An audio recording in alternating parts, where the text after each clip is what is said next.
এদিকে আচরণবিধি লঙ্ঘনের দায়ে গতকাল বাংলাদেশ রঙিন পোশাকের অধিনায়ক মাশরাফি বিন মুর্তজা ও সাব্বির রহমানকে ম্যাচ ফির 20% জরিমানা করেছে আইসিসি। আর ইংলিশ অধিনায়ক জস বাটলারকে সতর্ক করে দেয়া হয়েছে। শুধু উদযাপনের জন্য এমন শাস্তি দেয়ায় দেশের সামাজিক যোগাযোগ মাধ্যম জুড়ে তোলপাড়। আর ম্যাচের পর হাত মেলানোর বেন স্টোকস আর জনি বেয়ারস্টোর তামিম ইকবালের সাথে বাগবিতণ্ডায় জড়ান। সে বিষয়ে এড়িয়ে যান ম্যাচ রেফারি। তাসকিনের বলে এলবিডব্লিউ এর খানিকক্ষণ পর রিভিউ নেন অধিনায়ক মাশরাফি। পুরো স্টেডিয়াম জুড়ে পিন পতন নীরবতা। আউট কি হলেন সেট ব্যাটসম্যান জস বাটলার। শেরে বাংলার বিদ্যুৎ চালিত বোর্ডে আউট লেখা ফুটে ওঠার সাথে সাথে উৎসব পুরো বাংলাদেশ শিবির জুড়ে। অবাক করা বিষয় হলেও সত্য, এই উৎসব পছন্দ হলো না জস বাটলারের। তিনি নিজেও মুখ ঘুরিয়ে যাবার সময় মাশরাফি বাহিনীকে বিষোদগার করতে করতে ফেরত যান প্যাভিলিয়নে।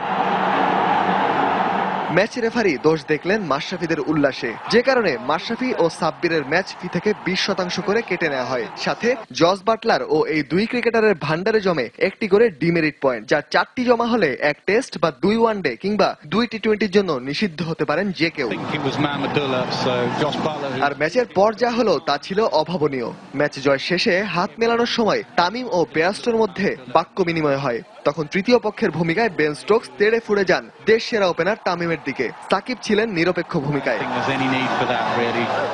এই ঘটনা বেমালুম এড়িয়ে গেলেন match referee Javagal Srinath. Match শেষে মাশরাফি অতি উদযাপনের জন্য ক্ষমা চাইলেও জস বাটলারের মনে যেন ক্ষোভ। বেন স্টোকস নিজেই টুইট করেছেন বেয়ারস্টোর পক্ষ নিয়ে। এই তো 3 বছর আগে অ্যাশেজ জয়ের পর উদ্যম মদ্যপানে উদযাপন করে ইংলিশ বাহিনী। বেন স্টোকসের সাথে মার্লন স্যামুয়েলসের রেষারেষির ঘটনা তো সবারই জানা। দিল্লিতে সিরিজ জয়ের পর জার্সি খুলে ফ্লিন্ট অফের উদযাপন, আর তার প্রতিশোধে লর্ডস বেলকনিতে সৌরভ গাঙ্গুলির উদযাপন তো ক্রিকেট ইতিহাসেরই অংশ। সেই উদযাপনই যে ইংলিশ ক্রিকেটারদের অহমে আঘাত হয়ে লাগবে সেটা কে জানতো। রায়হান মাসুদ, সময় সংবাদ।